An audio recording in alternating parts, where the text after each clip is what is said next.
vaccin, l'Union européenne se lance dans un bras de fer avec AstraZeneca et menace de bloquer les exportations depuis le continent tant que le laboratoire anglo-suédois n'aura pas rattrapé ses gros retards de commandes. Les mesures sont-elles respectées ? Eh bien pas vraiment à Marseille où la police a dû intervenir pour disperser 200 personnes qui prenaient l'apéro hier soir sur les trottoirs et un parking du quartier Saint-Victor. Pareil sous le pont du Vallon des Offres, comme l'écrit le journal La Provence ce matin. À 7h36 sur RMC, on reparle du procès des Gilets jaunes à Paris.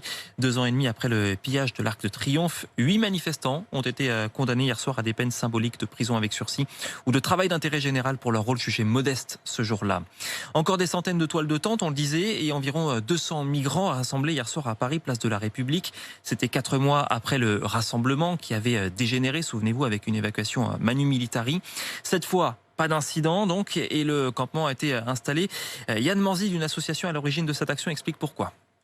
Tout simplement une action de visibilisation et une demande de réquisition de tous les logements vides de façon à ce qu'on sorte de cette pandémie et qu'on puisse imaginer que dans ces pays riches qu'est la France, la réquisition doit être une solution. Tout simplement, on en a marre, on n'en peut plus, on veut faire passer un message au gouvernement. Nous, on est là pour visibiliser la réalité de ce qui se passe, c'est-à-dire les remises à la rue, sans solution d'hébergement. Un toit, c'est un droit. On fera valoir le droit dans ce pays de droit.